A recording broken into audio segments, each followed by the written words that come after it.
I'm told that this area is the Wood End Plains where we just spent the night. Of course. I think it's time to explore the rest of it before we move on to Defiance Bay. I'm not sure what else we'll find, but probably more trolls and lions. No easy Zarups this way so far, at least. Would have been nice to read a book this morning, but I seem to have run out of them. We'll have to check our stash when we get to someplace safer. Some mushrooms up ahead on this rock wall. Orland's Cradle. Oh, there's a camp.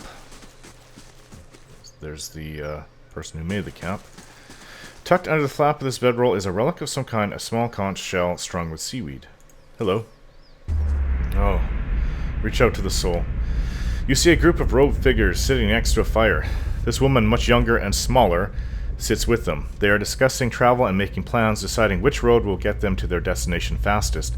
A rustling noise catches the attention of several members of the group, and they stand, watching over the fire, straining against the darkness to see.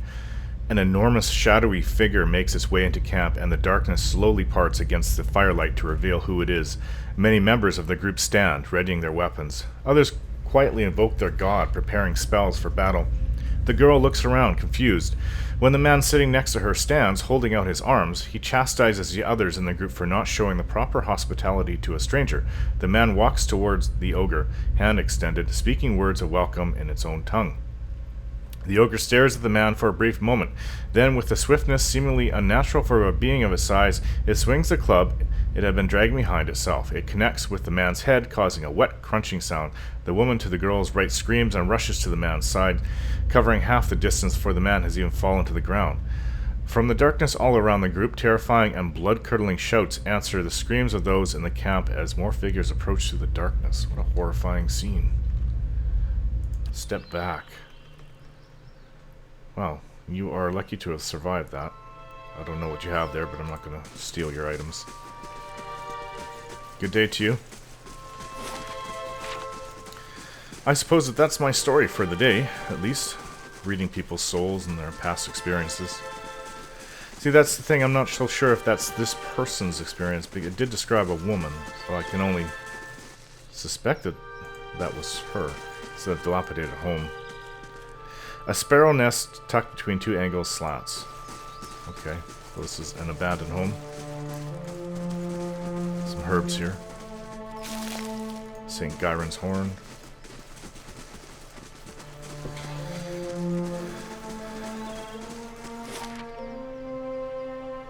Oh, we don't need to go that way, but I would like to see what's going here. Yeah, let's just explore the rest of this region while we're here. Then we'll head to Defiance Bay. I expect a very large city full of many different types of humans and possibly elves and orlins and dwarves. And Amoa. Oh, we got a troll up here. Attack! Two of them. Oh, it's one of those Pygras. It's one of, like a spellcaster version of, I don't know, a troll, I guess? Oh my gosh. I think that we kind of bit off more than we can chew. Okay, everything to this battle. This is going to be a tough one. I have new abilities.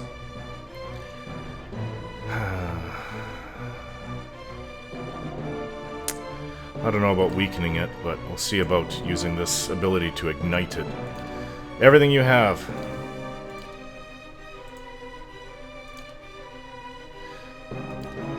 Knock this troll down.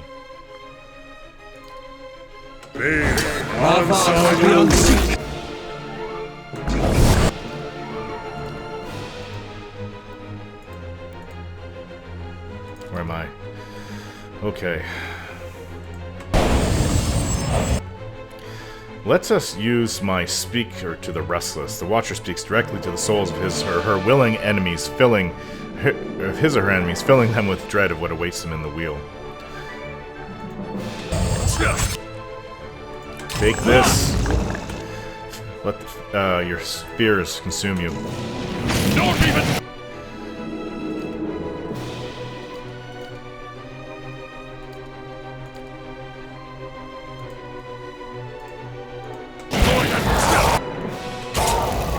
Ignite them again.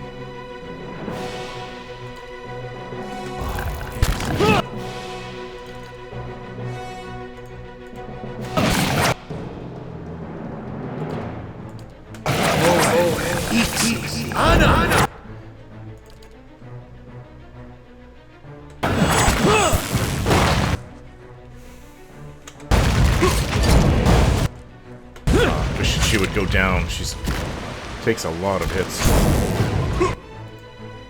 Something, we've got will-o-wisp of some kind attacking us from behind.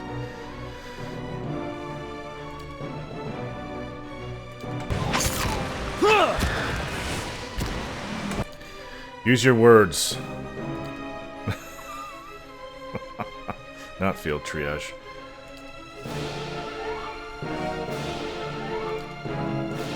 Yes. This isn't working. Roll up 10. Keep them occupied. I believe that troll is down that we're originally focusing on. Get this troll behind leader.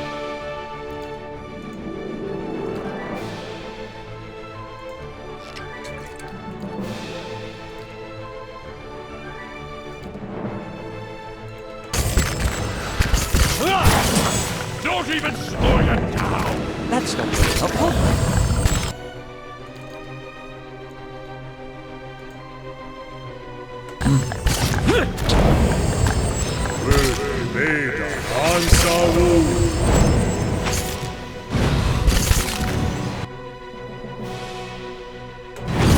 The skeletons are following. I suggest you move out of there, Aloth. Move. That's not very Aloth went helpful. down.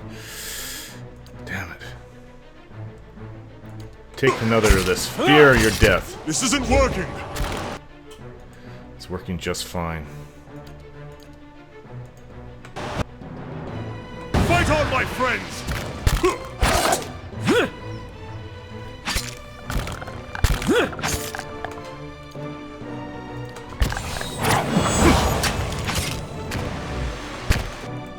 What?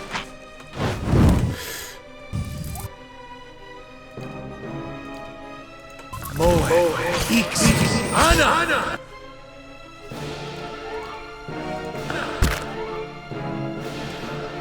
Durance is fallen. These Pygras or Pigras, whatever they're called. Very tough enemies. One left.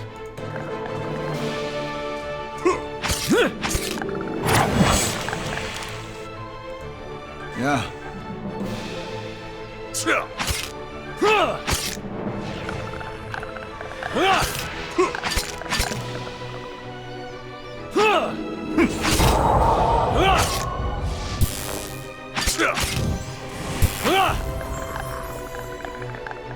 Wow.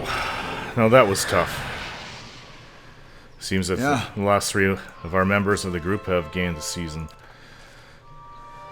Right. We just rested, and this took just about everything out of us. Well, we'll have to see how they do, what they want to focus on next.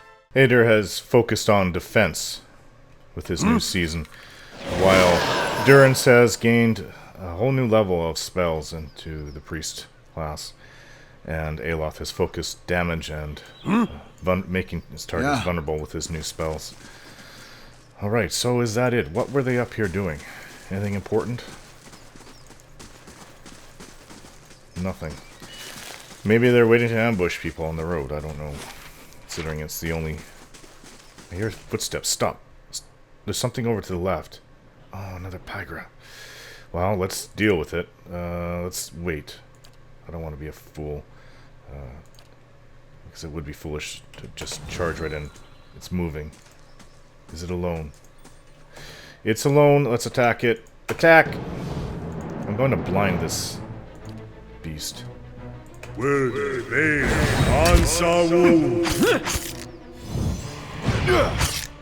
I was unsuccessful with the blinding. Let's make it fear its past.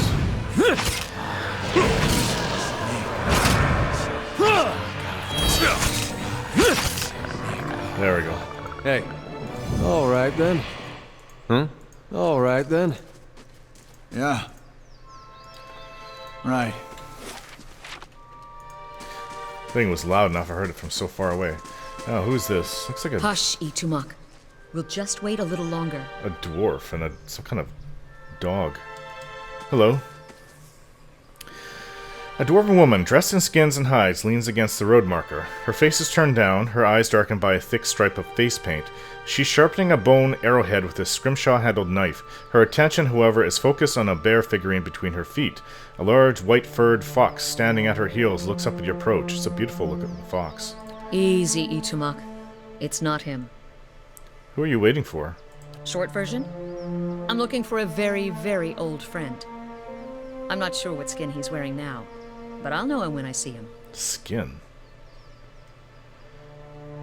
Your friend is supposed to meet you here?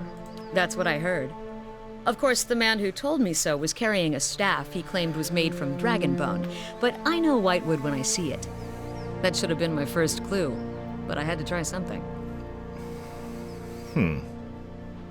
Try something. What exactly are you talking about? The long version. Here we go. I'm from an island to the far south called Nasitak. I came here looking for a village elder, a man we knew as Persok. I'm a hunter back home, so tracking someone wouldn't normally be a problem. But Persok's trail is cold, to say the least. How long have you been looking for Persok? Her painted brows lower, and her compact, muscular frame sags for just an instant. 5 years. Why can't you find him? There can't be that many of your people in the Durwood. He died when I was still a young girl. Forgot to mention that part, did I? I'm looking for his latest reincarnation, which could be anyone. Do you have any abilities to detect them? You're a cipher, but you said you're a hunter, so you could be searching for the rest of your life and never find him.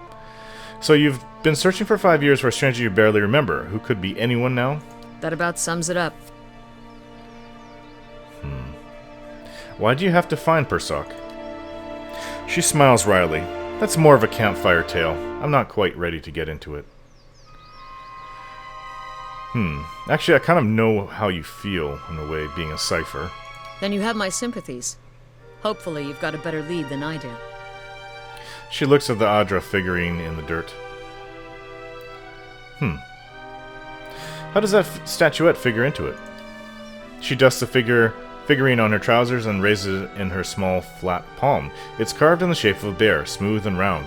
The polished Adra is worn to a dull mat along its arched back and ovoid haunches. A soft glow emanates from within. Cute, isn't it? It belonged to Persok. Before he returned to the wheel, he left a splinter of his soul in it. Something to help us find him later. Ah. As she holds it out to you, you feel wisps of sensation, not quite memories, but traces of someone. When I left Nasitak, it was completely dark inside.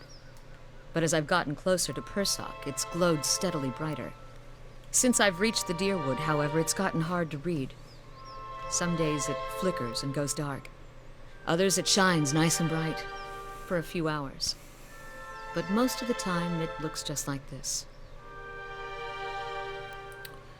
I could take a look at it. I've heard that one before. Whole reason I'm standing here is because some so-called watcher from Forkvale told me he could take a look. For a few golden dukes, of course. I was on my way out of the Balmarsh when I heard talk of a traveling mystic who could supposedly see souls. I knew it was a long shot, but what did I have to lose? I went to see this fellow and gave him the Audra figurine. He made a big show of moaning and rolling his eyes, and after I'd given him 5 golden dukes to lift the shroud, he told me to seek the crossroads in the field between the wolf's lair and the twining trees. Go on. He thought he was being vague, but I know the area well enough to recognize that he meant this place, right between Defiance Bay and Twin Elms. I had a bad taste in my mouth, but my coin was spent and I'd already left an arrow in his knapsack as a friendly warning. Told him I'd come back and leave him with another if it turned out he was giving me the runaround. I've been here a week now. Guess he had the last laugh after all. May I see the figurine? Why? Because I'm a real watcher. You expect me to believe that? After the story I just told you? What if I'm telling the truth? After 5 years, it's worth taking the chance. Fine. But if you try to run, just remember that my arrows are faster. She hands me the figurine, her chapped knuckles grazing my hand. She watches me examine it, wary but curious. I raise the Adra bear, turning it into the light. As my eyes catch a tiny glinting scratch, the scenery around me melts away. I'm standing on a cliff overlooking the water, seeing through eyes that aren't my own. I catch the music of beasts amidst the fresh scent of vegetation, and my heart beats a little faster. I have to watch my step up here. I look down just long enough to see the sharp, pale cliffs drop into the water hundreds of feet below me. Ooh. I see a vision of cliffs high over the water. Does that sound familiar? I'm greeted with shrugs and silence.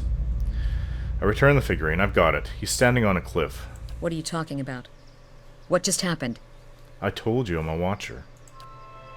She blinks at me a few times, calculating. I know this sounds strange, but it is the truth. You realize I've got no coin to give you, even if I did believe you. Well, why don't you come with me? I've got other business in the area, and we can look for Persoc on the way. If this is your idea of a joke, you may be stuck with me for a while. Lead the way. I take it your name is Sagani? Is it not? Maybe I should ask first. I'm here. She draws up beside me, her fox at her heels, and takes a seat next to me. Even if you are putting one over on me, it's nice to have a hunting party again. Finding Persoc must be important for you if you have traveled so long. 5 years for me. Must be 30-something for Ichimak. For the fox. It's beautiful. Must be exhausting. It's been a long hunt. A long time away from my family. Before, I'd crossed the tundra of Nasitok following caribou herds. I didn't want to leave Kalu and our children, but I was eager to visit lands my people rarely do. But 5 years without finding him. It's like 2 hours of necking.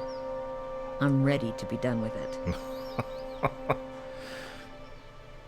Why do you have to find him?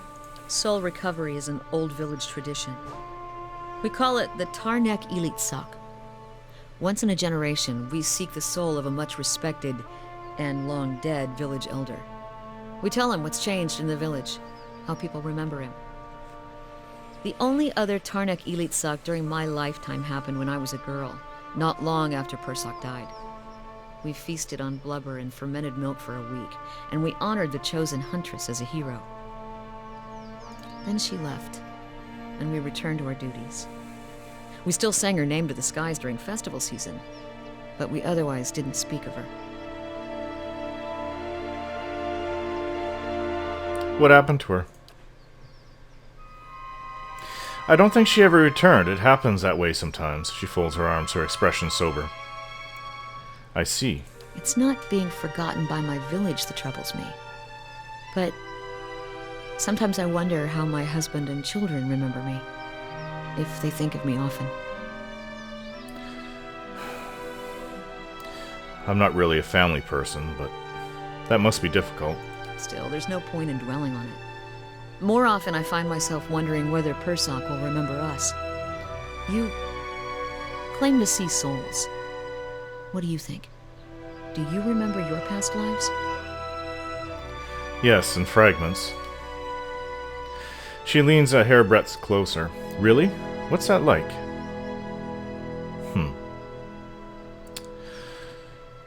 It's strange. Feels like I'm going crazy most of the time. She sits back. I don't envy you. Guess I'm lucky I only have to worry about someone else's past life.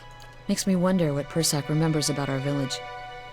Or if a turn at the wheel has yanked the details out of his mind like it does for most of us. What would you tell him about your village? Masuk is probably much the same as it was 100 years ago. We live between tundra and frozen forests, and the land takes as much as it gives. But our hardships bring us together. And the elders truly unite us. They keep the stories of past generations, and they guide us from season to season, through good years and lean. Itamak brushes against her hip, and she scratches his head. Recently there have been a lot of good years. My aunts say we've had fewer clashes with neighboring villages thanks to the hunting territories that Persoc helped establish. In bad years, we rely on trade with the merchants that pass our shores. We exchange walrus tusks and seal pelts for grains that last us the hard winters. Persock brokered a lot of those agreements too. She holds up the bear figurine. He got this from one of the Omawa ships that used to trade with us. Sounds like Persock did a lot for your people. That's what I'm supposed to remind him. Sounds like you're on a hunt of your own, though. You feel the thrill of the chase? Or ready for this to be over?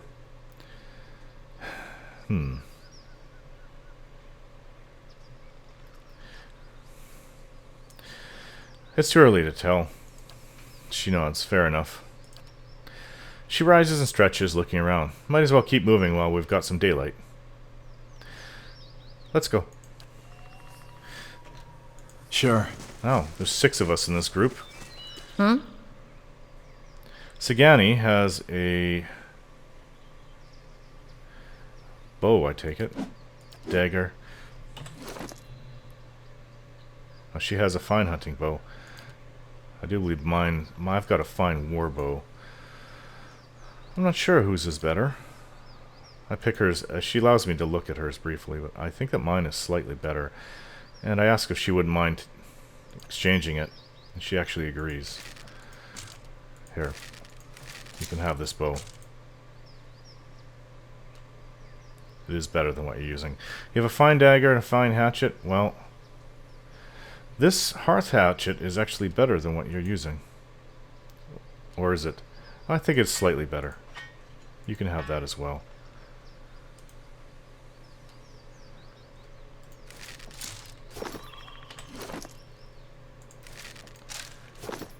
So then. Now we have 2 more that have been added to the group. Itumak. He should be of some help. Well, we'll continue exploring this area. Can't see there being much left here. Our first female has joined our group. She has a family and a husband back home, and she hasn't seen for 5 years. Well, I do miss my father. I'm also very angry with him for being so foolish and naive for going to that war. And my mother, well, I love her. And my sister as well. 2 sisters. But I've been away for some time. I haven't seen them in quite a few years. Since I started following my master. I don't miss them exactly. They have their own life. They're with my stepfather and his family. This goes somewhere. When I think of family, quite often I think of anger. The wine dregs swirl around the bottom of the clay jar. Potion infused with vital essence. Not bad. Let's take this then. Somebody's abandoned caravan. Maybe they were killed by the trolls and the whatever it is, those pigwood things that like to hang out with them.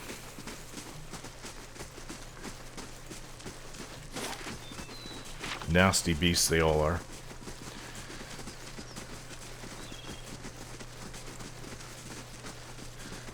Sure, if we've searched to the east, there may be roads that way.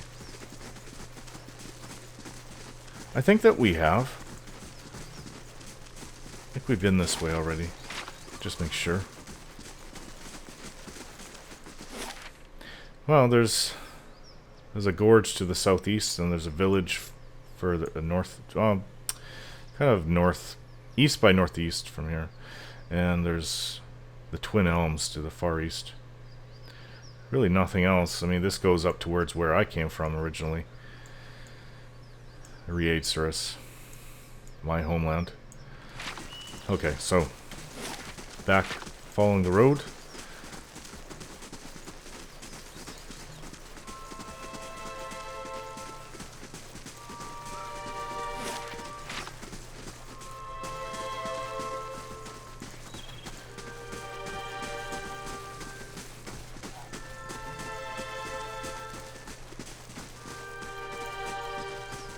Nothing this way.